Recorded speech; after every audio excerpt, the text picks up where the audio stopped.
Thank you very much. I was just dealing with people from the Middle East, Arab people and other people on the potential peace deal for the Middle East. Peace for the Middle East, that's a beautiful phrase, and we hope it's going to come true, but it's very close. And they're doing very well. We have a great team over there, great negotiators, and there are unfortunately great negotiators on the other side also. But it's something I think that will happen, got a good chance of happening. I may go there sometime toward the end of the week, maybe on Sunday, actually, and we'll see. But there's a very good chance negotiations are going along very well. We're dealing with Hamas and many of the countries. As you know, we have all of the Muslim countries are included. All of the Arab countries are included. Very rich countries and some that are not so rich, but just about everybody's included. It's never happened before. Nothing like that's happened before. And our final negotiation, as you know, is with Hamas. And it seems to be going well. So we'll let you know. If that's the case, we'll be leaving probably on Sunday, maybe Saturday, maybe a little later than Saturday evening. But that seems to be our schedule. It should be clear to all Americans that we have a very serious left-wing terror threat in our country.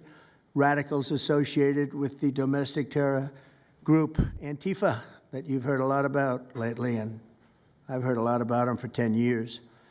And other far-left extremists have been carrying out a campaign of violence against ICE agents and other officials charged with enforcing federal law.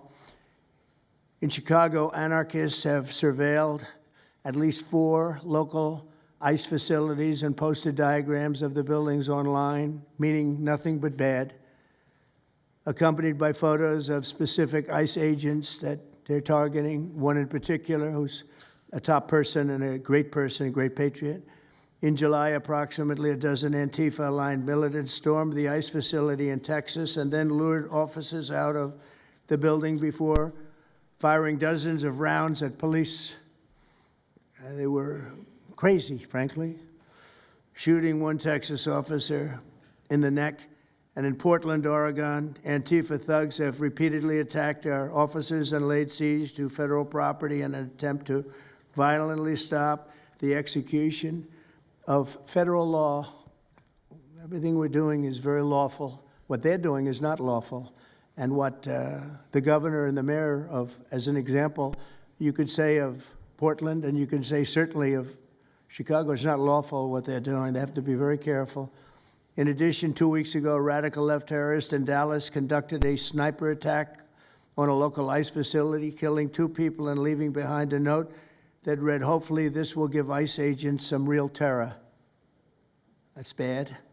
This attack came the very same month that Charlie Kirk was assassinated by a far-left extremist who inscribed the words, "Hey, fascist, catch," meaning catch the bullet, onto the bullet shelf itself. The epidemic of left-wing violence and Antifa-inspired terror has been escalating for nearly a decade.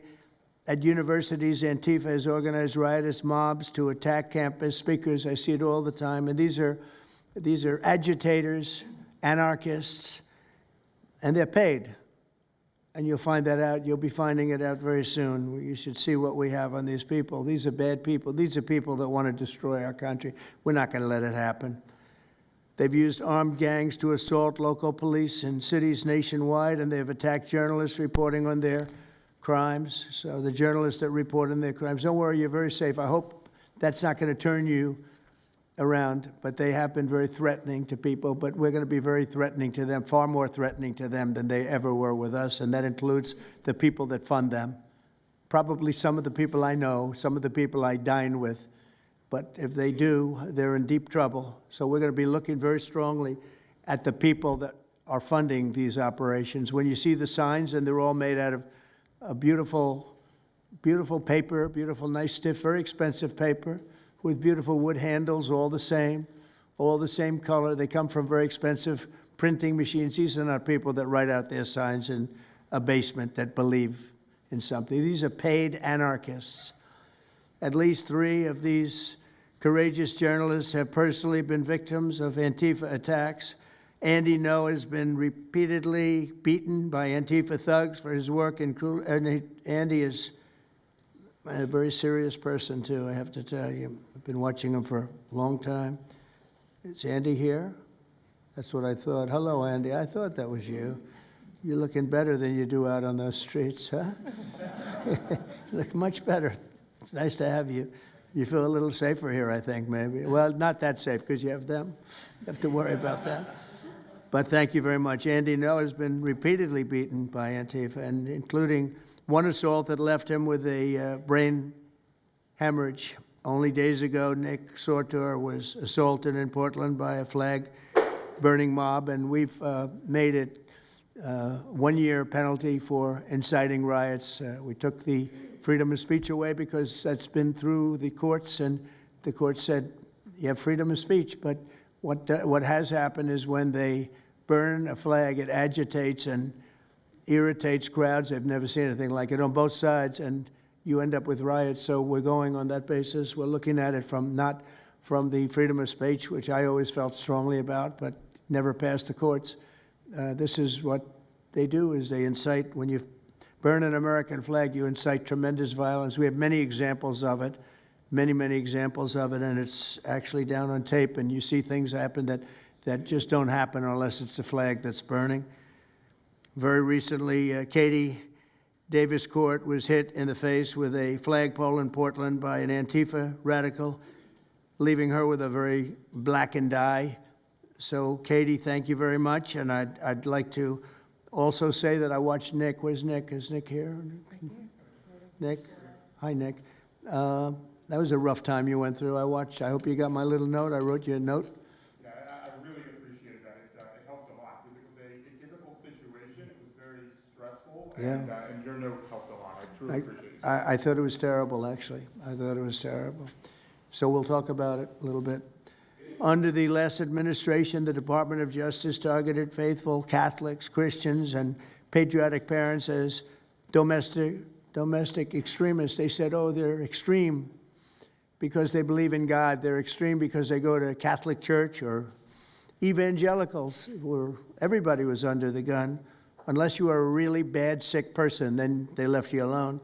Under the Trump administration, we're going after Antifa criminals, and all who fund and support their campaigns are in serious trouble. And we have a lot of records already, a lot of surprises, a lot of bad surprises. It's people that you would never think. I want to thank Attorney General Pam Bondi, who, by the way, yesterday was incredible in Congress. It was amazing, and she just did it from the heart and the brain, because she's very smart, in all fairness. But she did it from the heart, and she did it an incredible. Everybody was talking about it. She exposed some of these fake senators, these terrible senators, people like Blumenthal that had a phony war record. For 20 years, he talked about what a hero he was, and it turned out he never went to Vietnam. For 20 years, he talked about being a hero in Vietnam. Then it was exposed when he said what platoon he was with, and it was exposed that somebody was watching from that particular platoon. They said he was never with us. And then he went out and he cried, and he was ready to drop out of the election. And disgraceful. And then he looks at people like Pam and he starts criticizing her, and she's a patriot. They ought to do something with that. You know, we have a young congressman that's right now in jail for lying about where he went to college and other things. It was, you know, frankly not good. It was pretty bad. But it was nothing compared to Blumenthal. I mean, what Blumenthal did, he was for 20 years a hero, a great war hero. And then he sits back and, you know, sanctimonious kind of a guy, looks down, how dare you do this to the American public, you know? What a fake. But I thought Pam was incredible yesterday, as well as Secretary Kristi Noem, who's really out there courageously, and I appreciate it, Kristi, amazing what you're doing. FBI Director Kash Patel, who's really coming up with some great information, Kash. It's great. Keep it coming, because there's plenty of it. Deputy Attorney General, one of the best lawyers you'll ever find, Todd Blanche, who I know personally is a good lawyer because I'm here. Thank you very much, Todd. Good job, Todd. Let me ask Attorney General Bondi to say a few words, and then we'll follow it up with Secretary Noem and Director Patel. And we're going to have some of the people around the table, very courageous people, and they're going to be talking journalists, almost all, and they're going to be talking, and we'll take some questions from the press at the end. Okay, Pam, please. Thank you, President Trump. And as you made clear, Antifa is a domestic left-wing terrorist organization. We've seen them on video for years because they wanted to be seen and they got away with it. They beat journalists, they attack courthouses, they attack police stations, they dox and assault our law enforcement officers. The Biden administration let them commit these crimes with total impunity for years. So did Democrat leaders like Pritzker and Mayor Brandon Johnson. Last week, independent journalist Nick Sorter was arrested just for protecting himself against Antifa. I saw it online and I called Nick. I couldn't believe what happened. He did all this just trying to save our American flag from being burned. He was pushed down and assaulted, yet the local police arrested Nick, not the Antifa thugs who did this to him. Antifa feels empowered to operate in the open because weak Democrats have turned a blind eye to their actions. Their hatred for President Trump and for law and order agendas fuels their violence. We've seen more than 1,000% increase in attacks against our ICE agents since January 20th. Secretary Noem is out there fighting for you firsthand to keep our federal officers safe, to keep our federal buildings safe, and we're not going to have it anymore, these thugs. We saw what's happening in Portland and Chicago, and you saw what happened in Dallas. No longer. This is not activism, it's anarchy. We can't and we will not let masked terrorists burn our buildings, attack our law enforcement, and intimidate our communities. Under your leadership, President Trump, we're deploying the full might of the federal law enforcement to crack down on Antifa and other domestic terrorist organizations led by Stephen Miller. And Stephen, thank you for everything you're doing. Last week, I issued a memo ordering our federal law enforcement agents, DEA, FBI, U.S. Marshals, and ATF to protect ICE officers from Antifa and other radical left-wing violence. Director Patel has been going non-stop. He and Deputy Attorney General Blanche were in Chicago yesterday, while Secretary Noem was in Portland. We are around this country fighting against this domestic terrorism. We had Apple and Google take down the ICE block apps. Hope they continue to comply with that. It's threatening the safety of our federal law enforcement officers. We're not going to stop at just arresting the violent criminals we can see in the streets. Fighting crime is more than just getting the bad guy off the streets. It's breaking down the organization brick by brick. Just like we did with cartels, we're going to take the same approach, President Trump, with Antifa. Destroy the entire organization from top to bottom. We're going to take them apart. Thanks to your bold leadership and the designation of Antifa as a terrorist organization, which is exactly what they are, Americans will no longer tolerate their unhinged violence. Thank you. Thank you very much, Pam. Christine. Well, thank you, Mr. President, and thank you for hosting today and focusing on Antifa and the terrorists that they are. Let's not make any mistake. These individuals do not just want to threaten our law enforcement officers, threaten our journalists, and the citizens of this country. They want to kill them. Their agenda is to destroy the American people and our way of life, and this president is standing in their way. He is stopping them from bringing their death and their destruction to the individual citizens in this country that just want to raise their kids and their grandkids in peace and in safety. I want to also thank everyone around this table for being so bold and so brave, for standing up and recognizing the threat that Antifa is to our way of life. By recognizing how advanced they are, how sophisticated their networks are, how they've infiltrated our entire country, and we're seeing them play out with their tactics from city to city, and how they have built out their funding mechanisms. And sir, I also want to thank our Treasury Secretary for his work in getting to the bottom of these funding mechanisms and individuals who are perpetuating this violence on our American cities. I was in Portland yesterday and had the chance to visit with the governor of Oregon and also the mayor. They're in town, and they are absolutely covering up the terrorism that is hitting their streets. While you talked about some of the stories of our ICE agents, our Border Patrol agents, how they have been attacked, how they have been shot at, injured, the damage that they've done, these leaders in these local cities, along with Pritzker and Johnson, ignore what's going on, or, sir, they're helping Antifa cover it up.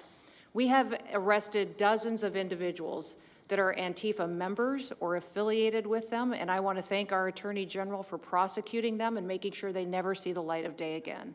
They have been so bold in making sure we're bringing those individuals to justice. One of the individuals we arrested recently in Portland was the girlfriend of one of the founders of Antifa, and that we are hoping that as we go after her, interview her, and prosecute her, we will get more and more information about the network and how we can root them out and eliminate them from the existence of American society. I want to thank the new journalists here today for telling their stories and for being able and willing to go to the streets and to cover what's happening here in America. Many times the legacy media has looked the other way, refused to tell the stories. The networks have not really focused on what this is and what damage it is doing to our country, and how this network of Antifa is just as sophisticated as MS-13, as TDA, as ISIS, as Hezbollah, as Hamas, as all of them. They are just as dangerous. They have an agenda to destroy us, just like the other terrorists we've dealt with for many, many years. And today is the day that we have a president that won't tolerate it and will stand up and fight for the American people. So thank you for being here, for being so bold, and for standing in the gap at such a time as this. It will matter, it will make a difference, and your life will be one of significance because of what you've done today. So with that, God bless you, and thank you, Mr. President. Thank you very much. Thank you. Cash, please. Thank you, Mr. President. Mr. President, the American people gave you a sweeping mandate in your victory in this election cycle, and they demanded safety and security for our citizens. And your administration, with your leadership, has provided us with the resources that we need, which is a whole-of-government approach to go after criminals absolutely everywhere, not just outside of this country, but within this country. And that takes a whole-of-government approach. The interagency seated up here with the Department of Homeland Security, our Attorney General, our Deputy Attorney General, and your White House staffers, and including Stephen Miller's leadership, has allowed us to go out there and map out these networks. What we are doing at the FBI is simple. It does not require rocket science. We are following the money. Money never lies. And that's what it's going to take to bring down this network of organized criminal thugs, gangbangers, and yes, domestic terrorists, because that's what they are. They are harming everyday citizens in every single one of our communities. And the folks you see here on the right and left, they're some of the bravest men and women we have today. They're reporting the stories live time because the mainstream media won't cover it.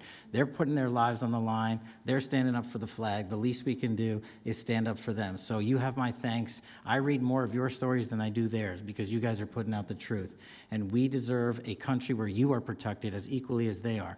We, in this FBI, will go after with the criminals with a vengeance. We will not rest until we find every single seed, money, donor, organization, and funding mechanism that we have.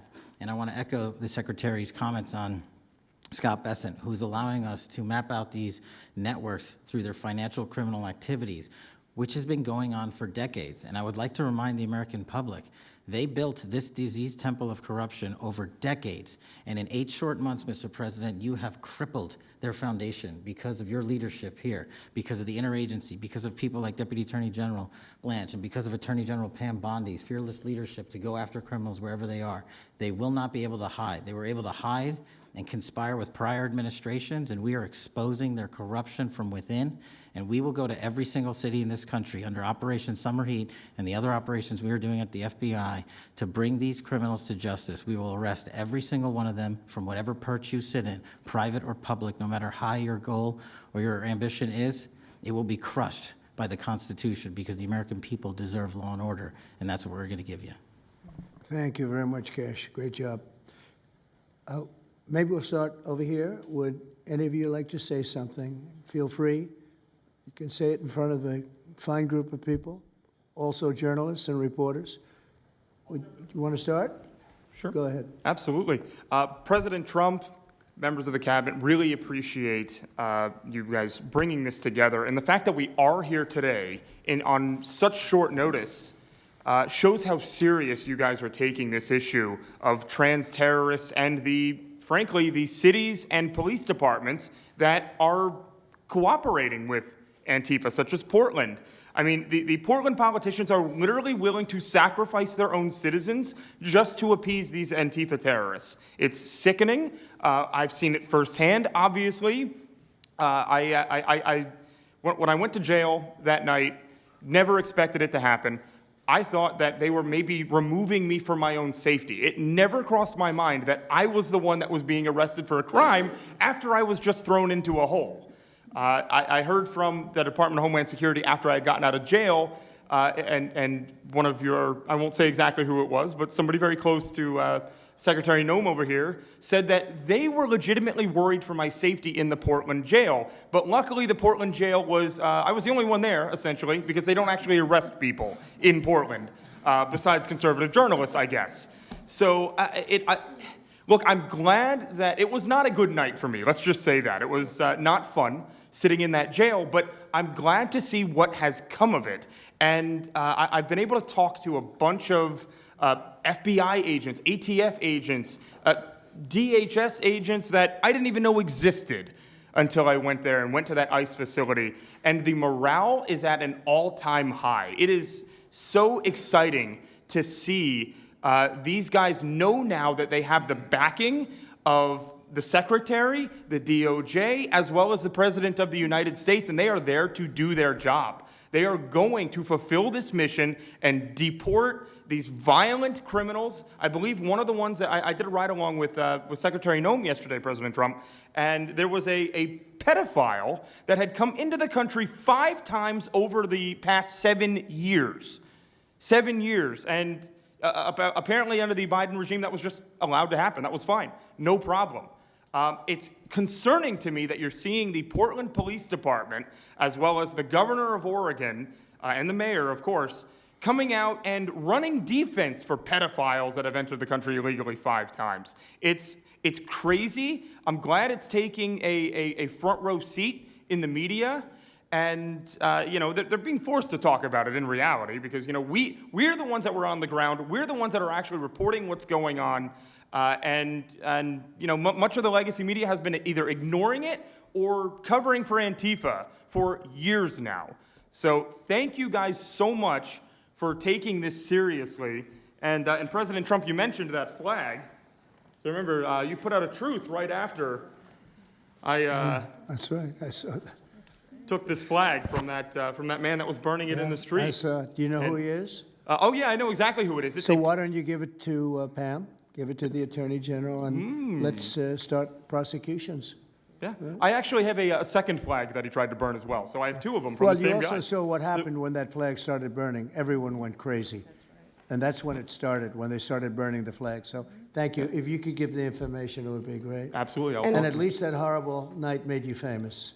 Right? You got He was something already out of it. I got a text from the President of the United States, so I appreciate that. And President Trump, after that happened to Nick, I called Harmeet Dillon, and we opened a pattern and practice investigation into the Portland police, very publicly, as to how they let this happen. Thank you, sir. Mr. President, Brandy Cruz, you're going to hear us be very fired up today, and you can tell, and it's because some of us have been covering Antifa for 15 years and have never had anyone in a position of authority even acknowledge their existence. And I'll also tell you that I think that had you not done, the single most powerful thing you've done to deal with this scourge has been acknowledging that Antifa is a real thing. I genuinely believe there would be people at these tables who would be dead today and would have been killed in Portland had you not called them a terror organization and said we're going to bring the full weight of the federal government to bear. I talked to Katie Daviscourt in Portland the other day. She'd been assaulted all summer. And she said the same thing, that it seems quick to violence as soon as you made that designation. So they're thinking in their heads, they're worried. There's been 24 or so arrested in Portland. They don't want to go to federal prison. There's this video of them, one of them who was in the face of an ICE agent, and then he's in custody shaking. Once you take the mask off, they're nothing. Right. And I was told by probably a dozen people not to tell you this. I'm going to tell it to you anyway, because it's relevant to what we're talking about. I'm living proof that you can recover from TDS. I had strong Trump derangement syndrome for probably 8 years. This is one of the reasons I recovered from it. And by the way, it's much better to not have TDS. I'm happier, I'm healthier. more successful. I even think I got a little more attractive after I got rid of my Trump derangement syndrome. Yes. You know, I'm a reporter in Seattle, and frankly, I could not care any less what any of you have to say about this meeting. Could not care any less. We're not here for you. I'm not here to convince any of you that Antifa is a real thing, because if you have not come to that conclusion by now, you are never going to come to that conclusion because you don't want to see it. And you're going to go and you're going to say it's a bunch of right-wing conservative influencers who are here spinning a tale. I was one of you. I was a mainstream reporter in Seattle for 10 years. I was a TV reporter on the streets doing my job, and I was still assaulted by Antifa. So it's not about being conservative. It's about people who go there and show what they're doing. And when I saw, after all those years, that the media wouldn't be honest about what was happening, that Democratic politicians wouldn't be honest about what was happening, I thought, well, gosh, if they're not being honest about that, maybe they're not being honest about President Trump either. And it opened my mind to just looking at things for what they were. And now I find you quite funny, actually. Now it's like I said, I'm much happier about it. But you know, for me, again, I could not care any less the stories that they go to print. This is what I care about. We have 3.5 years. Nothing is guaranteed, although I think if Democrats keep it up, we'll probably have Republican presidents for the next 3 decades. But nothing is guaranteed, and so what I want to see over the next 3.5 years is a full court press to dismantle Antifa once and for all in a meaningful way. I know, Andy, we talked before this about some ideas. That's really what we want to, I don't care what the media says, I don't care what Democrats say. They will never wake up to this fact. So we want the federal government to take as many of these cases as possible, look at the interstate travel between Portland and Seattle when it comes to these people who are committing violent acts, and hopefully in 3.5 years, they will be a shell of their former selves. Very close to that, and it's Antifa and many others, Yes. unfortunately. There are many others, bad ones. Most have been named terrorist organizations. There are a couple that we're going to, but I think we've got it pretty well covered. But there are many others, but very specifically today it's Antifa, and it's really bad, and we're going to get it cleaned up. Andy, do you have something? Thank you very much. I'm glad you no longer have TDS. I feel very good about that. Fully recovered. Thank you. Thank you, Mr. President and members of the Cabinet. I have a lot of gratitude, and a little bit about my background. I'm born in Portland, Oregon, from there, and growing up, it's always been left-wing, very progressive, and I liked it. It had cafes and artists and those who lived a bohemian lifestyle. And in 2016, I was a graduate student at Portland State studying political science. I was an editor at the student paper there, a very progressive paper, and I was assigned to cover the election night demonstrations. Well, the elections night protests turned to riots, 3 days of violent rioting in Portland, and it was the first time that I saw groups dressed in black with their faces covered. This was 4 years before COVID. Some of them were waving the black flag of anarchism, some the red flag of Marxism. And within seconds, they would ravage one street to another, to another, to another. And the next day, I would read the legacy media, which I still read at that time and looked forward to, and I looked up to those journalists. And I was really shocked to see that the narrative was that these, in my view, anti-democratic political violence was legitimate acts of protest because people were concerned about racism or all these other lies. And so for the next 4 years, I just continued going out with my video camera. I thought, look, people can ignore what I write because of spin, but videos can quite speak for themselves. And in 2019, it led to me nearly losing my life. I was covering another Antifa protest turned riot. At that point, had been routine in Portland, and then I was ambushed in a mob beating. And I had never been in a fight. I didn't even realize that I was being assaulted until seconds in. And the punches came from everywhere on my head and my face, and I was bleeding out of my eyes and ears, and then they threw all the drinks in my eyes to humiliate me further and to laugh at me. And I was rushed to the hospital in an ambulance and CT scan, and I had subarachnoid hemorrhage, which is bleeding in the brain. I nearly died. And after surviving that, the reporting that I saw in liberal media it seemed to suggest that I had deserved it because they branded me far right. And some even went so far as to suggest that I maybe faked my injuries. A BuzzFeed reporter asked for my medical records, which I did provide, but this felt so, it's like because I didn't die in that attack, there was another round of people who wanted to finish me off. But I continued, and then 2020, Portland was really the epicenter of the longest political violence. Those months of riots, I was on the ground, undercover, and there was an assassination there. There was a supporter of Donald Trump named Aaron Danielson who was shot dead by a self-described Antifa member who then fled out of state and died in a shootout with US Marshals. In 2021, I returned undercover, naively thinking that enough time had passed, and was chased through the streets of downtown and beaten, nearly choked out. The person who was trying to choke me out held me so tightly that I had the blood, the vessels in my eyes burst. So one of the symptoms were my eyes were completely red after that, and I was hospitalized.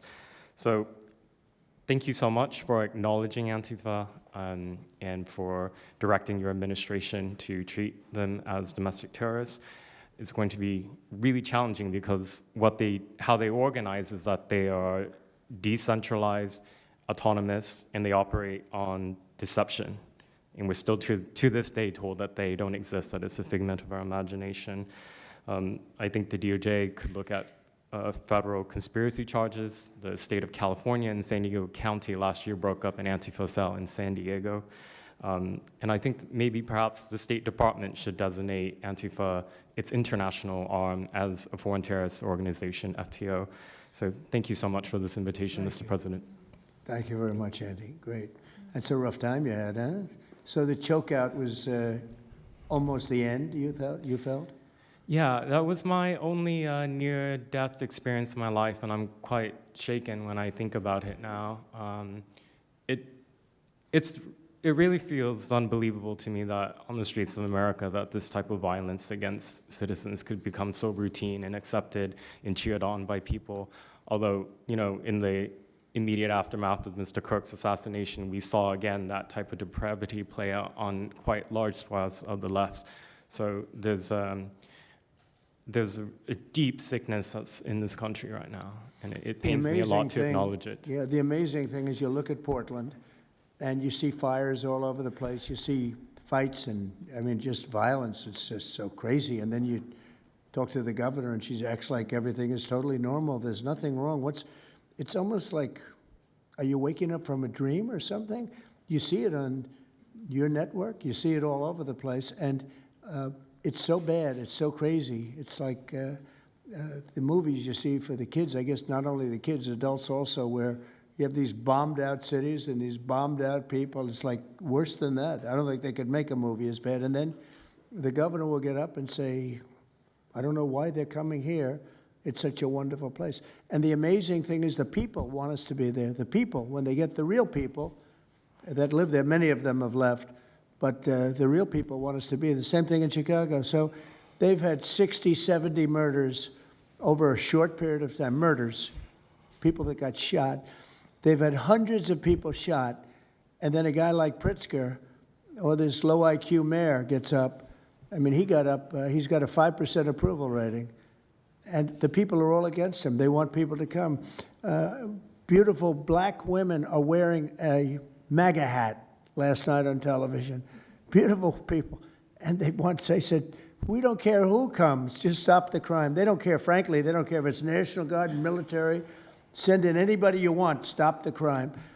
And they're afraid to go out. They can't even go out. And then a guy like Pritzker, think of that, 50, 60, 70 people over a short period of time murdered, actually murdered, mostly gun violence, but knives, but gun violence, they're murdered, and hundreds of people shot. They had one weekend where they had like 18 murdered and 71 shot. But they said, you know what their excuse is? Yeah, but it was a long weekend. In other words, it was a long weekend, so that was okay.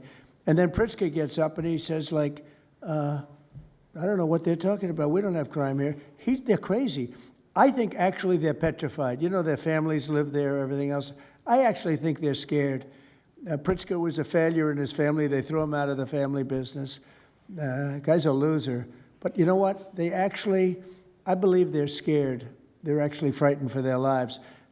Jack, please say a few words. Mr. President, thank you so much for having us here today and holding this roundtable. Antifa is real. Antifa has been around in various iterations for almost 100 years in some instances, going back to the Weimar Republic in Germany.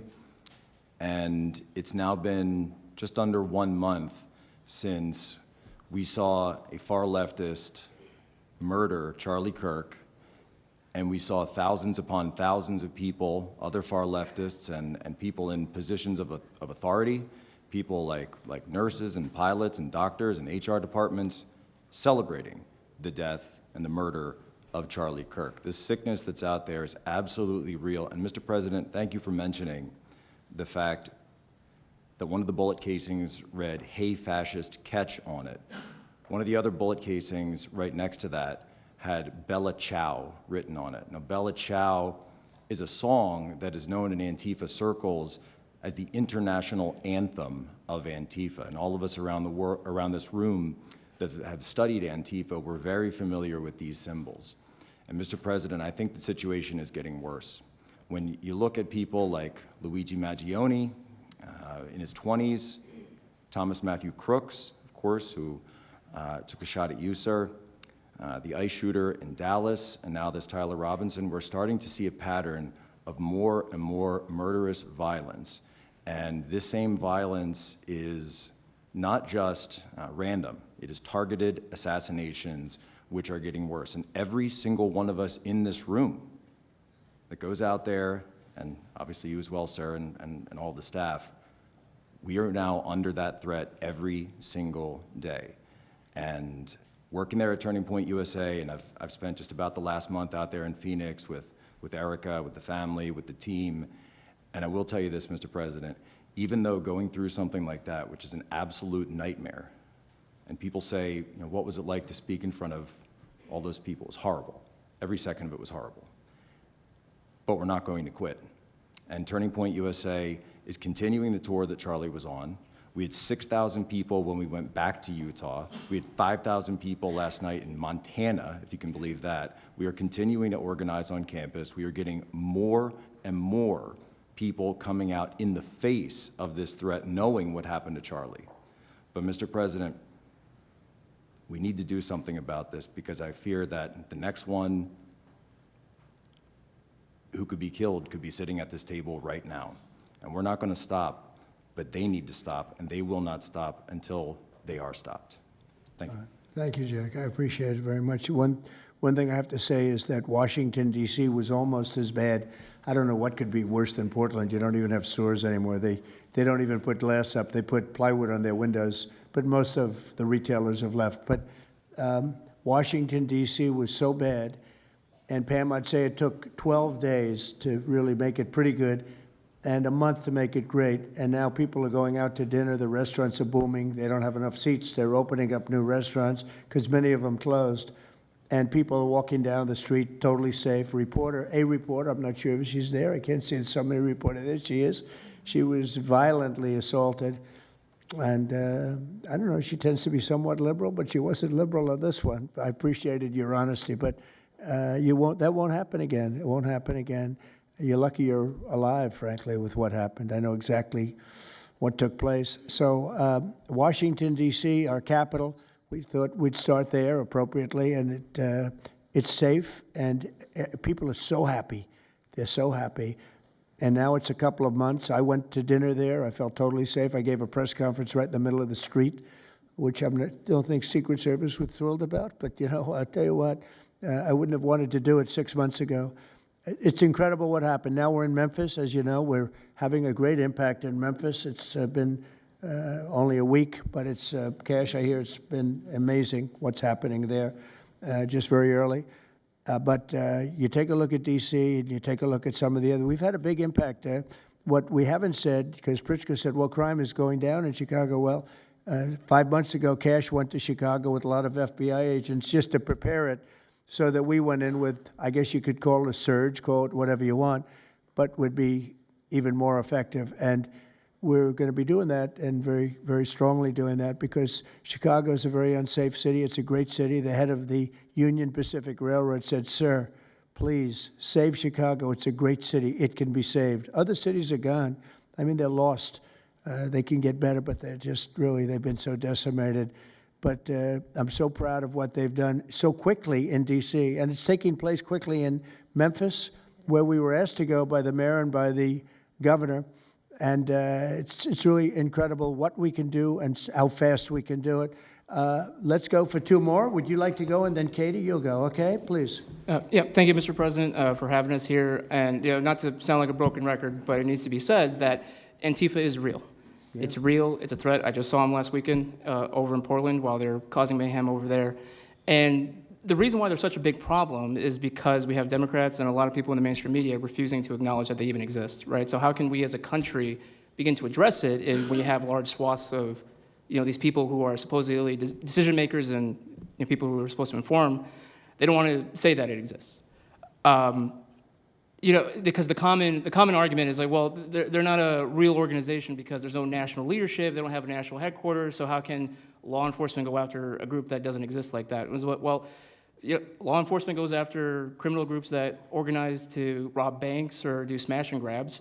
They don't have a registered LLC, they don't have official membership cards, they don't have a business address, but law enforcement still goes after them because they're working as a group. These people don't just show up, randomly at the same time to do the same thing, dressed in a very similar fashion, espousing the same ideology. And they say, well, it's an ideology. It's like, well, yes, it's an ideology because there's people alive, present, that believe in it, and they're acting on it. And so I've been very well aware of what Antifa's been doing. I was very busy during the riots in 2020. That was probably my most exposure to them prior to this year.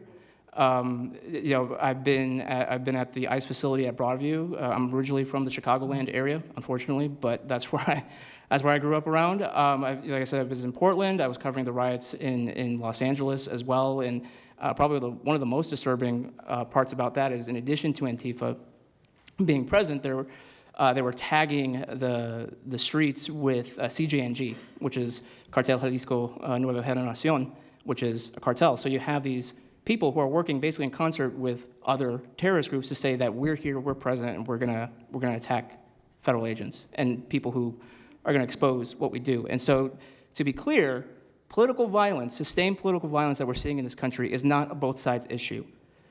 I was, I was at Charlie Kirk's memorial in Glendale recently. Conservative gathering, totally peaceful. It was the most peaceful gathering that I've been at. Every other time that I've been covering violence in the streets, just this year, just this year, it's always been from left-wing people, radical left-wing people. And it's not even just Antifa anymore. The shooting that happened in, the defensive shooting that happened in the Chicago area, that wasn't someone dressed in black bloc. That was just somebody that had taken upon themselves to go out and try to interfere and ram federal vehicles. So people are becoming more and more radicalized, and it was to be expected, unfortunately. And the reason why we're in this position today is because after I was done covering the riots, I was at the border from the San Diego sector all the way down to the Rio Grande Valley sector, covering the border crisis month after month. And we all knew the solution to that. We all knew why it was happening. It's because, well, it's racist to have a border. It's like, well, actually, it's not, but okay. And so it required you to come back into office and to fix the problem, but it's no longer just a border issue. It's a nationwide issue, and that's one of the reasons why you got elected back into office, because thankfully the American people said we're not going to deal with it anymore. But unfortunately, there's a lot of people, as we've seen, who are willing to take to the streets to do violence. And that's a scary thing, because typically when I was in 2020, I was covering Minneapolis, Los Angeles, Portland, Seattle. I was over in Chaz, and that was to be expected. But now, because the issue of immigration, illegal immigration, is so widespread, riots can happen anywhere. Attacks can happen anywhere. So that's why it was weird kind of going back to my home state to cover this violence. I mean, just after the Dallas shooting, they were chanting outside Broadview, shoot ICE, shoot those, efforts, shoot those efforts. So I'll just leave that. Thank you so much again for having this. this is very dangerous. You know, we don't work for companies that have billions of dollars. You know, we're running and gunning often on our own. We became friends. A lot of us are friends because we would see each other all the time, and we became friends because we wanted to have someone watch our back while we're out there. Because like I said, we're just out there. And but we'll continue to do it because it's an important topic. It's an important issue. The American people deserve to know what's happening in these chaotic situations, and we're more than happy to do it. So thank you, sir. Great job. Thank you very much. Katie, please. Hi, Mr. President. It is an honor being here today, and I first wanted to start by thanking you guys for designating Antifa a terrorist group. It's exactly what this group is. It's a long time coming. I'm an investigative journalist from Seattle. I work for the Post Millennial alongside Andy No and Jack Posobiec. I have been infiltrating Antifa cells in Seattle and Portland for the past decade. I know their inner workings, and Antifa uses extreme political violence to crush the civil rights of their political enemies and believes that violence is justified by any means necessary. But today, I want to focus on what is happening in Portland at the ICE facility. I've been covering this for the past 4 months, and this is a call out to corporate media who has completely ignored this story or has falsely reported on it. This is nothing short other than a sustained attack on the United States, which is being supported by Democratic elected officials. The Portland Police Bureau has completely abandoned several blocks outside the ICE facility, giving away their jurisdiction to a terrorist group who has spent the past 4 months harassing, assaulting, and intimidating anyone they perceive to be against their cause. Not only have federal agents been relentlessly assaulted for more than 100 consecutive days, black-clad anarchist militants concealing their identities behind black facial coverings have been assaulting reporters just for trying to cover their crimes. Today, I am sitting here with a black eye and a concussion after being violently hit in the face with a metal pole while reporting outside the ICE facility just this past week. After the attack, I immediately went to three Portland police officers who refused to detain the suspect. I took the time to chase down the suspect in the streets, had her held for 35 minutes. I was waiting for Portland police to come, and they never came. Then that's what opened to my eyes to what this group is actually doing. I watched 20 Antifa militants help my assault suspect escape into an Antifa safe house that is 1 block away from the ICE facility. And this safe house is where Antifa-affiliated protesters are conducting paramilitary operations. It's where they're arresting, they're showering, they're eating to continue this occupation. I have staked out this safe house and have observed shift changes. This group is highly organized. It is being funded through mutual aid groups, and they have no plans of stopping. Residents living across the ICE facility have been held hostage by Antifa. They're begging for federal intervention. The city refuses to help, and they want you, President Trump, to come in and restore law and order. I want to stress the importance of taking this situation seriously because when I first started reporting on this occupation, I went undercover in Black Bloc. I talked to these Antifa militants. I lasted for about a month. They believe that ICE agents are the Nazi Gestapo who need to be killed. They told me that directly, and I think that if this situation is not taken as seriously as it is, it's just a matter of time before someone gets killed. And thank you for having me. Thank you, Katie. That's pretty incredible. The only question nobody can answer is why. Why are they doing this? They're like insurrectionists. They're terrible people. But you really wonder why. Why are they doing it? What are they gaining other than they're obviously paid? They're paid a lot of money. Go ahead, please. Mr. President, if I can answer that question, the reason why they're doing it is because the same media that's sitting in this room with us has declared all of us at this table Nazis and fascists, and they've been doing this for years. This is why Antifa feels emboldened to attack us. Now, almost every single person at this table has been threatened with a steel bat. We've been assaulted, we've been harassed, we've been threatened, and that is in huge part due to the media. So my message right now is for you guys. Because 2 years ago, back in 2020, by the way, I was censored for my reporting on Antifa here in Washington, D.C. You were talking about how safe it is. Now, Mr. President, it wasn't so safe back then. Back in 2020, I watched as a father was being mobbed and surrounded by Antifa members as his terrified, crying children looked on and the police here did nothing. I watched as a woman had her hair violently ripped out of her skull simply for waving an American flag on the streets of Washington, D.C. And by the way, if you guys try to go and find any of this footage, you won't find any of it because Twitter deleted all of it because our president shared my reporting and they deleted my entire account immediately after. So now, if you want to know what happened in 2020, all you're going to see is the media headlines that said that it was fiery but mostly peaceful. Thanks for that one, CNN.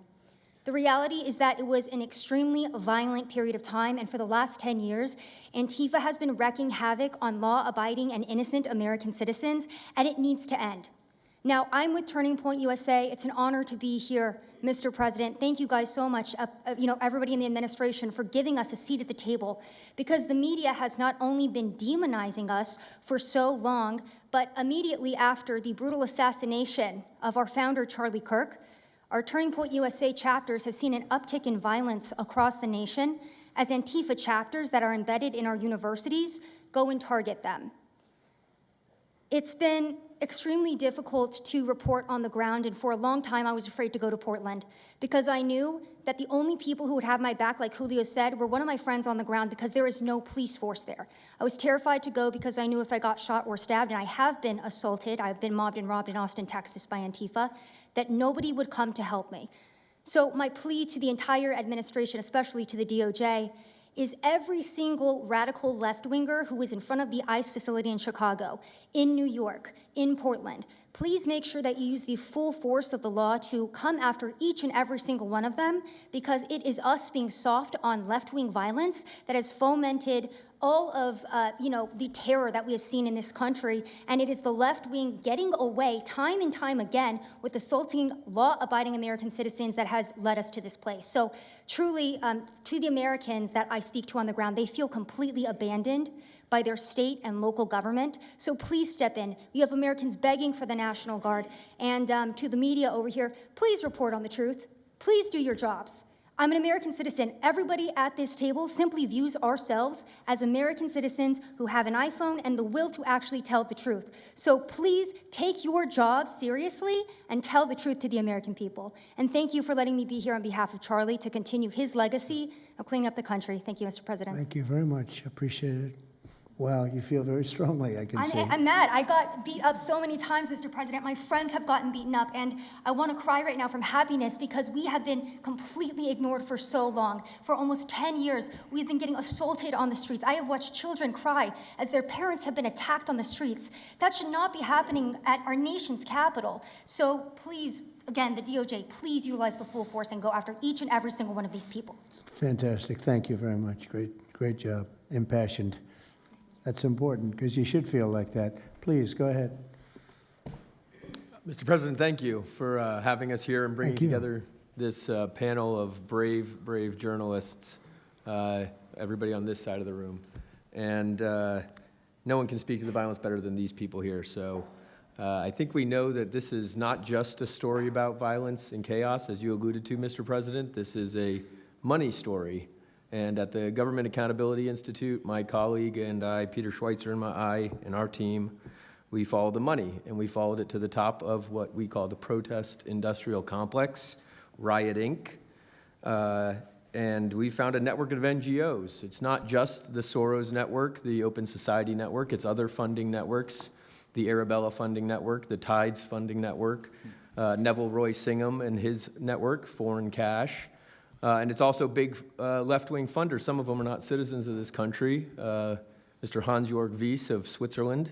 They're pouring money into this entire ecosystem. And so I want to share 3 money facts with you about what we call Riot Inc. Number one, like any corporation, Riot Inc. has many divisions. It doesn't just have the Antifa boots on the ground division. It has PR divisions. It has marketing divisions. It has a very well-funded legal division to get these boots on the ground back on the streets as quickly as possible.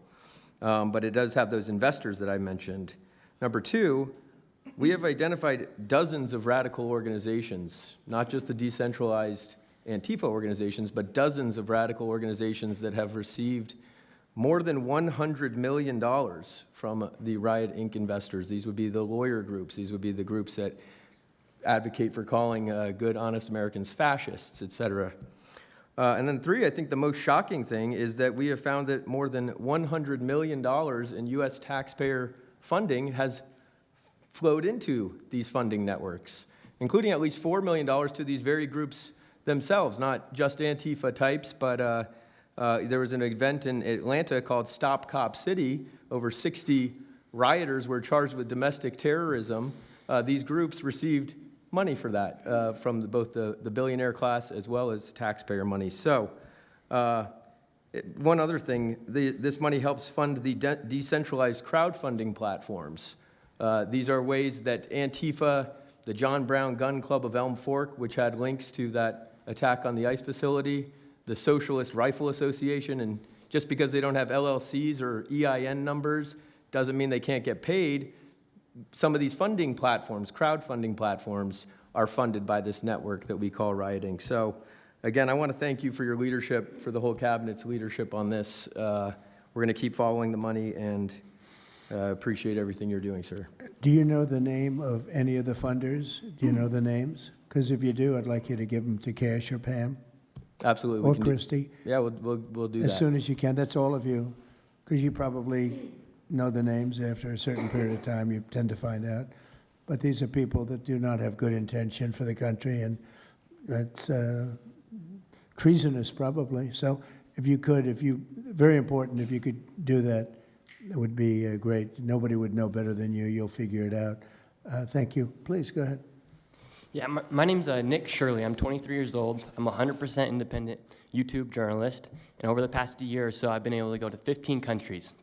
I've hung out with people in the gangs of Brazil, in the favelas, in the prisons of Secot. But yet the most dangerous places I have been here in the United States, unfortunately. And I've had the opportunity to show people about the protest Antifa here in the United States, and there's nothing organic about what they are doing here in the United States. I've watched people be bussed in from states. I've watched the same lady at a protest in Atlanta be bused to the protest in DC and then in New York City. There's nothing that is honest about what they are doing. And they have signs. I've seen the same signs here in DC and in London as well. It's a big organization and corporation that they're running. And people may wonder, like, what's the threat to us as Americans if we go? Well, you'll be labeled as a fascist, you'll be labeled as a Nazi, and they'll wish death upon you, because they wish death upon me. And just last week in Portland, Oregon, I watched a lady get trapped in her car, surrounded by Antifa, and her sister messaged me after seeing the video. She said, the only reason I think my sister was safe is because you were there recording. I also was chased out by a member of Antifa who said he would smoke me, and next thing he knew, a DHS sniper had lasers on his chest. If he was not there, who knows what would have happened that day. These people are very dangerous, and people wonder how they're able to do it. The reason is because these cities are not enforcing the law. And why should these people be worried if the law is not being enforced? And we are not far right, nor are we far wrong. We're just right. And the truth about what's happening here in America with these groups is very dangerous, and I thank you, Mr. President, and your administration as well for acknowledging that. Thank you very much. It's too bad you have to go through it. I know, it's a little crazy, right, Mr. President? Well, you're going to get to the bottom of it, so it's a very important thing you're doing. Thank you very much. Please, Cam. Yeah, I've just got something very short. I'm attacked every time I do my job. When I leave my house to go to work, I am violently assaulted. I've had guns pulled on me. I've been bear sprayed. I've been beaten down. I've been almost killed. So my question for all of you is, how would you feel if every time you showed up to work, masked militants tried to kill you? Because that's how we feel. That's our lived reality. And you guys go and tell us that we're liars, the riots aren't that bad, right? I've never seen any of you guys on the ground. In fact, I've never seen anybody representing the companies you work for on the ground. You guys come to us for interviews that never get published. Stop saying we're lying. We're not. We risk our lives every day to do the job that you guys are too afraid to do. What network would you say is the worst, if I could ask? Oh, man, yeah, that's a real tight spot. Honestly, it's a simple question. And it's just... Well, there's a lot of people in this pool, and I would say I'm not talking about Fox. I'm not talking about Newsmax or any outlet that resembles them, so I'll let you guys put the pieces together on who I'm exactly talking about. Who would you say? Which network would you say? MSNBC, for sure. Oh, they're terrible. I agree. They're CNN, terrible. probably close, yeah. Yeah. I'd rate it that way, yeah. MSNBC, that's Brian Roberts. Yeah. That he allows that to happen is a disgrace. Absolutely. And CNN is second. Yeah, I would second. say CNN is not quite as bad as MS. MSNBC is not What really a about news others? site anymore. Oh, MSNBC is sick. Yeah. They're sick. Well, Who- sir, it's who also else? just the stories that they publish about what's the ICE enforcement operations that are so heavily slanted that it's no longer, as I was saying, no longer just Antifa, but Americans that are becoming radicalized. So they've been very irresponsible with how they've been reporting Who on is it. that? MSNBC, for example, they're Would you rate them the worst? probably. And They who ran would a you rate story- second? Well, they ran a story about an operation in Southern California about how a father of 3 Marines was arrested, and they made it seem like they just did it because he's brown. But there's video of that same man charging at the agents with a weed whacker. Now, I've worked with weed whackers back in the day, and you don't want to be on the receiving end of one of those. So that's why he was arrested, but the story was presented as if it's a brown guy just simply being arrested. And I've been around ICE agents, and I'm a citizen, so I feel fine. But it's just that's why. It's not just Antifa. It's not happening in a vacuum. It's No, it's multiple working in factors. conjunction. I think they work in conjunction with some of the media. I think ABC is very bad. I think NBC is very bad. And CBS has a new owner, so we have hope for CBS. CBS has a great new owner, my opinion. But I will tell you, ABC is terrible. NBC is terrible. NBC's MSNBC too. They changed it. They moved it over legally so they couldn't be tainted by the words MSNBC, but they are absolutely terrible. There are a lot of them. What about independents? Independent networks. They're a little bit better, but I would say that we're an example of how you don't need to be part of a super large company to be able to do just basic journalism. All you got to do is sit and record, and you'll let the story play out. And that's why they hate us. That's why Antifa Well, I targets watched us. a level of dishonesty that's incredible, where answers are changed. Like just before the election, an answer was changed by Kamala. She gave a horrible, death-defying, election-defying answer, and they took the answer out and they replaced it with another answer that she gave 5 minutes later, having to do with a different subject, but at least it wasn't election-defying. No, the level of dishonesty with the media is incredible, whether it's on Antifa or many of the other groups. You're talking about Antifa, and I know that's close to your heart because that's the one that's most affecting you, but there are others that are as bad or almost as bad as Antifa, having to do with different people, different sections of the world, but it's terrible. We're not going to let it go on in this country. We're not going to let it go on. And a big problem is not all of them, but some of the networks out there. And you do wonder why. You really do. Okay, please. Go ahead, yeah. Mr. President, thank you again. Thank you. My name's Jonathan Cho. I am an investigative reporter for Frontlines Turning Point USA. I'm also a senior fellow at Discovery Institute in Seattle. And I cover far-left extremism as well as the homeless drug crisis in America. And I find it oftentimes those worlds intersect. And hot off the presses, what I wanted to bring to your attention today is a report from a Capital Research Center here in DC in conjunction with Discovery Institute. They just put out this study right now, and what it shows is that Antifa is heavily embedded in the homeless and housing nonprofit sector. In many cases, the homeless industrial complex is running cover for Antifa. Antifa is benefiting from American tax dollars, and they're essentially being used as the muscle. Let me give you an example. There's a group called Stop the Sweeps in many U.S. cities right now. They get in front of encampment sweeps. What they're doing quietly is they're bringing in Antifa militants to manufacture a crisis to make the police look bad. Another group right now that is behind Antifa and working with Antifa very closely, based on the research that we have right now that we're going to give to you and your team, are the Democratic Socialists of America, also known as DSA. Again, these far-left progressive groups tend to be aligning themselves with Antifa. So finally, in closing, what I wanted to thank you again, Mr. President, is that a few months ago, earlier this year, you put out an executive order on homelessness and the drug addiction crisis in America, and that's sent the entire homeless industrial complex on the run. You have absolutely moved the needle and changed the game. But what's also come out, again, is that there is a connection, a deeply embedded connection with the homeless housing nonprofit game in America, connected to Antifa and the far-left activists. And finally, I just wanted to say that all of our resources at Turning Point USA and Discovery Institute are at your disposal, and we will continue, again, to carry on the legacy of Charlie Kirk. He would have wanted us to pursue and chase this story. Well, he was a good friend of mine, as you know, and he helped us get elected. Us, it really is us. It's even some of them, but not too many of them, not enough of them. And did you notice when we mentioned CNN and MSDNC, the cameras went off. 2 of the cameras immediately went off, but they're not going to cover it anyway. The problem we have is that this is a very important meeting, but you'll see very little press about it. These are major statements being made by major people, including the people right here, and you're not going to see too much about it. They don't like to cover this kind of thing. So it's very dishonest what's going on there. I think the press is a big factor. Please, go ahead. Thank you, James. Mr. President, thank you so much for having us all here to bring attention to this matter.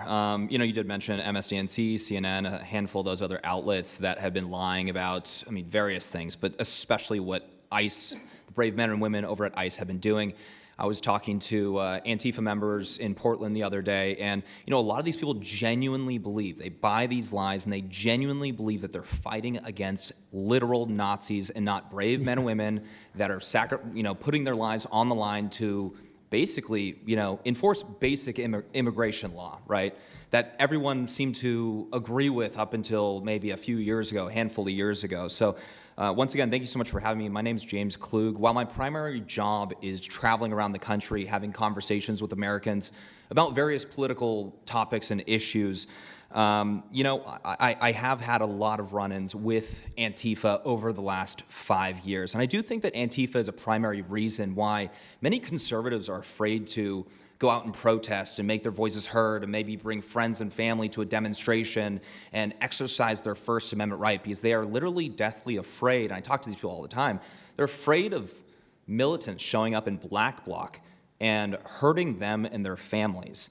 And, you know, I've personally witnessed Antifa assaulting hundreds of police officers. I've witnessed them firebombing police departments and federal property. I've witnessed them making death threats against federal agents, police officers, journalists. I think I've witnessed every single person here, maybe not personally, but I've seen them get, you know, hunted down and attacked.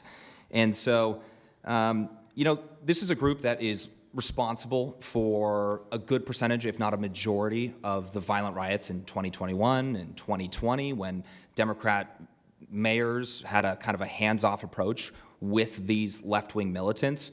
Just as a quick reminder for everybody, we're talking about dozens of murders that happened in those riots. We're talking about billions of dollars of damage to property and communities all over the country. We're talking about thousands of officer injuries. So this isn't just like some little thing that they're, you know, oh, they punch a journalist here and there. No, they're responsible for a lot of damage and a lot of people that have, you know, unfortunately died and basically suppressing people's voices, you know. And so what I did want to talk about is to get this footage, almost every single person in the room here, to get this footage, you have to go undercover because you are at risk of being beaten or worse. You have to go undercover. You have to film low-key to capture them committing crimes. This is stuff that the mainstream media was not doing and has not been doing. They'll show when Antifa is maybe, it's a little bit more peaceful, and they'll show when it's more mellow, but they'll remove the cameras when things get violent and it's actually dangerous to be here. And I have personally witnessed legacy media vans showing up at a riot 300 yards away, getting out of the vehicle, filming for 30 seconds, saying something like, you know, fiery but mostly peaceful, packing up, and to add insult to injury, you have Democrat politicians that are saying, it's just an idea, right? That's all this is, so it's just an idea. After all of this chaos, it's just an idea. Well, that idea has threatened to kill me and many of my friends that are here today. So, Mr. President, thank you so much for bringing this to the forefront, and it's definitely making a big change. Really appreciate you. One question. So why is it there are numerous groups? I mean, Antifa is terrible, but you have other groups that I guess probably are almost as bad or just as bad. Not one other group was mentioned. I'm sort of surprised at that. You just come into contact with Antifa? It seems to be that you mostly come into contact with Antifa, please. There's a lot of overlap, and I would say that, for instance, Jonathan brought up the Democratic Socialists of America. They're basically the same thing. I mean, there's a lot of Democratic Socialists of America who are out there in black bloc, hiding their faces. And so I think we use, and I do understand, for the record, I do understand the challenge, as Andy pointed out, with Antifa as a graspable entity. I do. But at the end of the day, when you look at behavior, you prosecute behavior, right? We're not prosecuting ideas or ideology, you're prosecuting behavior. So whether you can prove that this amorphous thing is Antifa or someone has a patch that says Antifa, it doesn't matter. Did they assault someone? Did they assault a federal agent? Were they engaged in rioting? What is it? And so they're always using that, oh, well, they don't call themselves Antifa, even though some of them literally do. It's called Rose City Antifa. How long has it been around in Portland, Andy? Since 2007. They call themselves Antifa. In Seattle, I was outside the federal building, and they were yelling, "There's no police here, this is Antifa land." And then at the same time, Democrats, like our governor, oh, Antifa is an idea. But yeah, I think Antifa can overlap with a lot of other entities and organizations. Okay, very good. Thank you. President Trump, I just wanted to add this real quick, because you were asking which mainstream media outlet is the worst. What I think, it's any of them that decided to call Kilmar Abrego Garcia Maryland Dad. Because when I'm out there on the street talking to these people, they call Maryland Dad is this human, he's actually a human trafficking MS-13 gang member that's illegally in the country. But the amount of people on the street that I spoke with that thought that he was a U.S. citizen that was being deported to Uganda is dangerous. These people genuinely believe, based on what comes out of the garbage standing over here, that you guys are deporting U.S. citizens. So that's what's causing all these problems. So when you have a governor like Pritzker in Chicago, where you have Illinois, which is in a lot of trouble. Chicago's there, potentially a great city again. It's not great now, but it could be great again. That's why we have to get there soon, because eventually you can't do that. What makes a man like that say that things are wonderful? Why doesn't he say, we love that President Trump is going to come and help us clean up Chicago and make it safe again, as opposed to fighting us and pretending that there weren't 50 murders and 200 shootings and all of that? Why is that? Go ahead, Nick. To spite you. To spite the administration. That's simply what it's about at this point. Because, if you go and talk to some of these citizens, like, I'll use Portland as an example again, because I've been there for so long now. You talk to the neighbors that live in the apartments next door to the ICE facility. There are veterans with PTSD that live there, and they're here all night long, screaming, fireworks being lit off by these rioters, children crying because they, can't sleep at night and they're scared of all the noise outside, and they can't leave. They can't. They got a lease. You can't just leave. These people aren't wealthy individuals, and that's one of the major problems here. And these people are afraid to come out and speak out.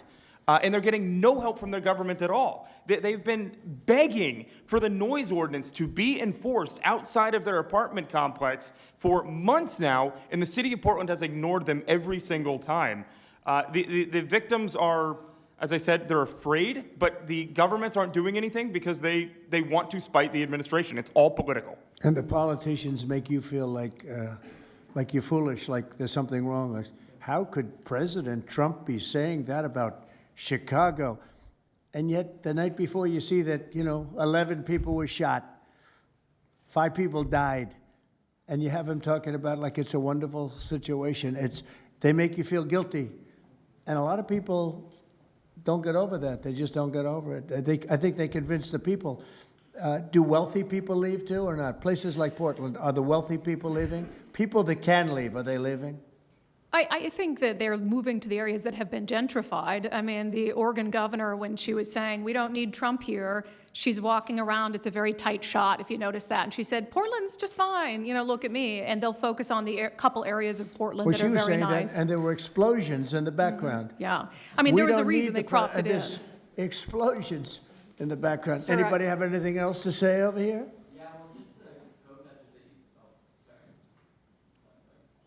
And then should we be taking questions, or is it just a waste of time because they can ask questions, but, well, there's Brian, he's good. But you know what? In a way, it's a waste of time because if you give a great answer, they don't put it on. If you give a horrendous answer, or even if you give a great answer, they make it sound like it's not a great answer. They're very dishonest. Go ahead, Nick. Yeah, and I think part of that dishonesty comes from what they see. For instance, I've never been asked to go on any other show besides Fox News. My clips go viral everywhere, but they've never even asked, like CNN's never asked, MSNBC's never asked. And a lot of times when I go to hotels, I'll stay and I'll watch like MSNBC. Fortunately, their ratings are terrible. They are terrible. MSNBC is dying, and CNN is dying like a dog. And Poor CNN. It's so pathetic. It is very pathetic. You ever see their anchors in the evening? Nobody ever heard of them. Where do these people come? I could take anybody off the street in Washington, D.C. that do a better job. Yeah, and it's not amazing. hard to show what's going on these days. You literally have an iPhone and you can post it on X. They don't believe in the star system, you know. It's just one of those things, right? Okay, Nick, you finished, Nick? Yeah, Are thank you you very finished, much. Nick? Good Can I- job. Thank you very much. Well, you've been through hell, I tell you that, but you're really incredible patriots, incredible people. Go ahead, please, Brian. Brian, go ahead. I'm so thankful for each and every one of you here right now, and I'm very grateful that my network, Real America's Voice, has partnered up with many of you. Jack Sobin, you have a show on a network. Many of you, Savannah, have appeared on a network as well, so thank you for being here. My question is this: in terms of following the money, I would just notify that the city of Austin is cleared to vote tomorrow to basically waive a $120,000 fee so that a No Kings, basically an anti-Trump rally, can occur in their city. They're bypassing the fees, rolling it to the taxpayers. So my question is to you: what can the people of Austin, Texas do right now to make sure that their tax dollars don't fund a No Kings anti-Trump rally coming up? Well, you just tell me that I would love to do something about that. Bring a lawsuit, do something. You know, the best thing you can do is have honest elections, because the elections are totally rigged in so many of these places. You know, you take a look, the people, they're all loving you. They can't breathe. They love so much, every one of them. You don't see one negative. Then all of a sudden you lose the election by 20 points. The elections are so rigged, and we proved that in 2020 more than any other time. But even the last election, there were areas that I won by much more. We won in a landslide, but I actually won in more of a landslide than we thought. I said, you got to get out, make it too big to rig. And fortunately, the people made it too big to rig. They tried. They tried. But the biggest thing you can do is have honest elections. You know, if you don't have, and you need great media. You need borders. You need borders. Wait. You need borders. You need honest media, you need honest elections, and you have a great country, and you need all three of them. Yeah, go ahead. To a lot of these radical groups that you talked about inside here. So thank you for removing. I would like you to make a big deal, though, if they're waiving a fee, but I guarantee they wouldn't waive it if it was it's not Trump. If it were a conservative rally, they wouldn't be waiving it. So maybe you can look into that, Pam. Todd? That sounds like one for Todd, Pam. Go ahead, Todd. Good luck. Thank you. Proof that Antifa actually enforces. Who are you with? Who are you? I am with What network? I'm with Al Arabiya. It's an Arabic network based in Riyadh in Saudi Arabia. But I am the foreign pooler today. Mr. President, you said that you might go to the Middle East on Sunday. Do you mean Egypt and Israel? And would you consider going to Gaza to see what things I on would, the yeah, ground? I would. I might do that. I may do that. We haven't decided exactly. I'll be going to Egypt most likely. That's where everybody is gathered right now, and we appreciate that very much. But I'll be making the rounds, as the expression goes. I probably will. See, I Go ahead. Mr. President. Go ahead. Just to clarify, you said you might go to Gaza. You're saying that's Who the you first with? topic. I'm representing the TV pool, but I'm with NBC, sir. That's too bad. Go ahead. Well, just to clarify, you said you might go to Gaza, and then the second question I had earlier today, you said the mayor of Chicago and the governor of Illinois should be jailed.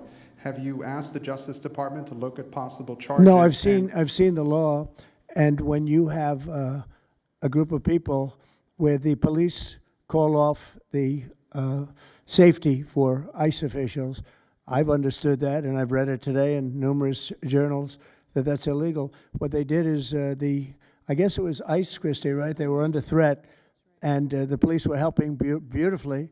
and it was fine. And then all of a sudden, a woman was on the line saying, everybody, move back, get out, get out. And they were given an order by the second person in the police department, and the governor knew about it, the mayor knew about it. I understand that's a criminal offense. Do you want to comment on that, Christy? Yes, sir, we're seeing that kind of pattern happen with local law enforcement and state law enforcement, not just in Illinois, but also out in Oregon, too. In fact, in Portland, I was there yesterday, but some of the ICE officers were telling me that as they drove by the rioters that were saying, kill ICE agents, Molotov cocktails, melt ICE, that the Portland police were cheering them on and had their fists in the air cheering on the rioters that were threatening their lives. So in Chicago, we had a 10-car caravan trail our ICE officials and pin them down. And those ICE officials, to get out of their vehicles, a woman tried to ram them and run them over, and shots were fired to get them to safety. So it's happening on a regular basis, and any elected official that allows this to happen and gives cover to those kind of individuals who are perpetuating murder should absolutely be prosecuted, in my opinion. Mr. President, Daniel. And by the way, we have Marco Rubio. Marco, come on up here, please. He's going to bring a little stability to this group. Come on up. Does everybody know Marco Rubio? Is there anybody that doesn't? Some of the reporters don't. That's why they shouldn't be reporters. Which job is he here for today, Come sir? on up here, Marco. Anything we should know about the Middle East? That's what we're hoping to talk to you about here, Mr. President. He's doing a good job. He was born for this job, I can tell you. Daniel, please. Mr. President, thank you very much. I have two questions for you, if that's okay. Seamus talked a little bit about the money aspect of this. Do you believe if you go after where the money is coming from with Antifa, in regards to Antifa, do you believe that would be similar to cutting the head off the snake, so to speak? And I have a question It on would this. help. I don't know that it would be totally complete, but it would certainly, you'd knock out 75%, 80%, 85%. These people, a lot of them don't believe it. You know, when I watch them, I say, I can almost tell a pro they're like professionals. That's all they do. And they get paid by somebody. I think it would knock out a lot of it. Yeah, not all of it maybe, but a lot of it. And then a follow-up to that is a lot of the people who we've listened to over the last hour, they've emphasized that Antifa, it's not necessarily this big organized thing. It's a bit ambiguous. It's deorganized. I think that's one of the words that Andy used. What is the challenges of going after a group that makes it intentionally difficult to go after and find? That could be for you, the Attorney General, anyone up there. Well, they're smart people, and they deceive. A lot of them are crooked people. A lot of them have been staying out of trouble their whole lives, and they've been bad from the day they were born, frankly. But these are sick people. Pam, go ahead, please. Well, they're smart, but they're not smart enough. Oh, my microphone's broken. They're smart, but they're not smart enough. They have been covered by these liberal cities for so many years. And that's why we're all working with Treasury, with all these different departments, to find the criminal conspiracy. Okay. I'm just giving. I was just given a note by the Secretary of State saying that we're very close to a deal in the Middle East, and they're going to need me pretty quickly. So I will take a couple of more questions. Please. Thank you, sir. I also have two questions for you, if I may. Have you given any more thought to possibly suspending habeas corpus to not only deal with these insurrectionists across the nation, but also to continue rapidly deporting illegal aliens? Yeah, it's suspending who? Habeas corpus, sir. Oh, I don't know. I'd rather leave that to Christy. What do you think? No, sir, I haven't been a part of any discussions on that. All right, go ahead. In the ceasefire This is negotiations. CNN speaking, by the way. So, Are you this is personally one of the worst reporters that you'll ever see. I don't even want to take a question. It's a waste of time. Go ahead. How will you decide which workers get back pay and which workers do not? Well, we're going to see. Most of them are going to get back pay, and we're going to try and make sure of that. But some of them are being hurt very badly by the Democrats, and they therefore won't qualify. Go ahead, please. What will the administration do to foreign Antifa organizers and funders who are located overseas? Go ahead. In the yellow, please. So the Nobel Peace Prize will be announced on Friday. You've been nominated by many world By leaders, many countries, that's by many right. countries, as well as the hostage families. Do you think you will win? I have no idea. I mean, look, I did settle. Marco would tell you we settled 7 wars. We're close to settling an 8th. And I think we'll end up settling the Russia situation, which is horrible. 7,000 people died last week, by the way, in Russia, between Russia and Ukraine. I think we'll settle that. So I don't think anybody in history has settled that many, but perhaps they'll find a reason not to give it to me, you know? Perhaps they will.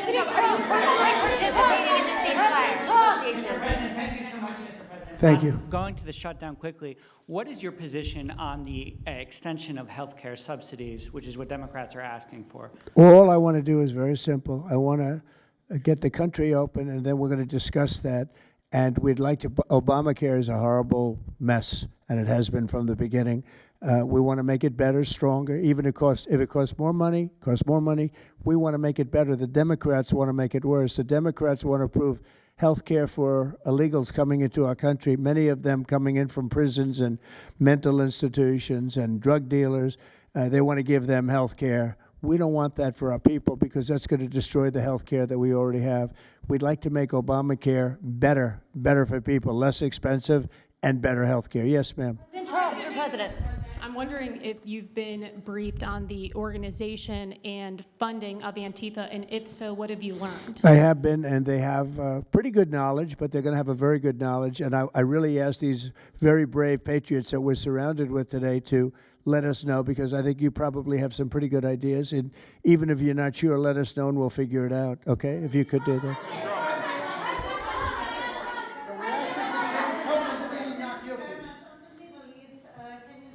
You're from Italy? No, I'm from France. Can you specify how close we are to the deal? Would that be announced today, tomorrow? And do you want to see the hostages released before you travel to the region? No, I think I'll probably go maybe before the hostages are released or shortly thereafter, pretty much shortly thereafter. Yeah, please. Participating in the negotiation. Go ahead. Who are you with? Who are you with? The Center Square. I had the honor of asking you originally if you would designate Antifa a terror organization. And I stand here before you today, and I'm echoing what Andy said over here. Are you going to work with your administration, as the Secretary of State's here, are you going to work with your administration to designate it a foreign terror organization? You mean a terror? Antifa? A foreign terror organization. Well, has that been done? Pretty close, right? Would you like to see it done? Yes, Mr. President. Do you think it would help? They have foreign links I'd be glad all to across do it. I Western think it's Europe. the kind of thing I'd like to do. If you'd like, does Middle everybody East. agree?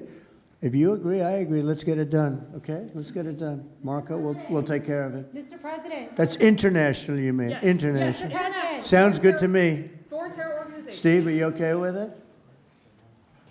Yes, it's true. There are extensive foreign ties, and I think that would be a very valid step to take. Good, I think so too. Yes. Good, I think it's a good point. Thank you. President, are you planning on personally participating in this? On the shutdown, we are now about 1 week away from military service members missing their paychecks. We'll always take care of our military. Would you encourage Congress to pass a standalone bill to pay our service members? Yeah, that probably will happen. We don't have to worry about it yet. That's a long time. You know what 1 week is for me? An eternity. 1 week for me is a long time. We'll take care of it. Our military is always going to be taken care of. Yeah, please. Blue dress, blue. President, Rebecca with Blaze News. I'm curious to know, so you're talking about the money funding these Antifa organizations, and somebody brought up Roy Singham, I think it was you, who, by the way, is married to one of the co-founders of Code Pink, this infamous left-wing organization. I'm curious to know the administration. Who is that? Who is that? Roy Singham. He's married to. No, did you say they're here? No, he's not. A journalist brought him up, but he Oh, I is, see. Okay. Yeah. Okay. Seamus, thank you. Good bring up. Excellent. Go ahead. He's somebody who's been reported on extensively, and I'd love to know what the administration is going to do to actually bring consequences to some of these names. You mentioned. Well, I don't know the name, but I would like to ask Pam to take a look at it. You know, a lot of the best information we find are through you and other people like you, so I'd like you to look at it, Pam.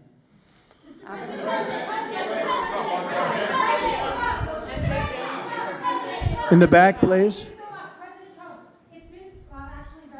compelling proof that Antifa did infiltrate on January 6th, dressed up like Trump supporters and incited violence. Is that something that you would want the new J6 committee at Congress to look into? Well, I've heard that. They dress up like, they're fresh out of MAGA, but they have nothing to do with MAGA. And they make trouble and they try and blame it. And yeah, we know some of that, and we will be acting on some of that. We've seen it. So I think you could stay a little longer, but the problem is, although you have some very honest journalists in here, you also have some largely dishonest journalists like MSDNC and CNN. I think they're very dishonest, unbelievably. It's like a waste of time even talking to them. But I have to go now to try and solve some problems in the Middle East, although I'm very well represented by our Secretary of State. He could probably do an even better job than me, but who knows? We don't want to take any chances, so we're going to go and do that. If you'd like, Pam, would you like to stay for another 5 minutes, 10 minutes while we have all these great people? And I'll let Pam and Christy take over and get some good points out.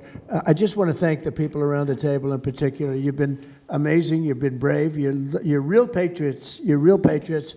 And at some point, we're going to have to look into, at least in certain cases, rewarding you with some very important medals and honors, okay, as we have done and will be doing with Charlie Kirk. Charlie is getting the Presidential Medal of Freedom, which is our highest award outside of the Congressional Medal of Honor. And I think they're sort of even. One's civilian and one's military. But unfortunately, the civilian sometimes is military also because of what we have to go through on the streets of this country. I can only tell you this. We have a great nation. We have a nation that's right now the hottest in the entire world. We're the hottest nation in the world, despite all of the things we've been saying today. But that's going to make your job easier because nobody's doing better than we are financially. We've never done better. We've had, I think, 58 stock market increases since I've been top, meaning record increases. We have never seen anything like it, and we're going to keep it going. That makes it a little bit easier for what we're doing. I guess maybe it also makes some people crazy because they don't want to see us do well. But we're the hottest nation anywhere in the world, and we were a dead nation 1 year ago. I say it all the time. We were a dead nation. Now we're the hottest nation in the world, and that's said to by every leader. One of the reasons that we have every country already signed up or just about to sign, every country in the world on this whole mess we have going over with Hamas and the Middle East and all of the things you see, is they respect our nation. A year ago, you wouldn't have been able to get it. You certainly couldn't have gotten it with Biden. You didn't know where the hell he was. But a year ago, you wouldn't have been able to have a situation like this. So I just want to thank the people around this table, and certainly the officials around the table, because they've been incredible. They've been brave. And I watched yesterday, Pam, and I watched a little bit. I thought it was so good. I rounded up, and I watched it late in the evening because I thought you were fantastic yesterday. You really, look, you had some wonderful senators, some great politicians asking you very fair questions, and you had some real slime balls. But I thought you were amazing, so thank you very much. And Christy, thanks for the great job. Cash, thanks for the great job. Always my man back down there. He's the silent type, but he's a hell of a lawyer. Thank you all. We're going to get peace in the Middle East. That's what we want to do. Thank you very much, everybody.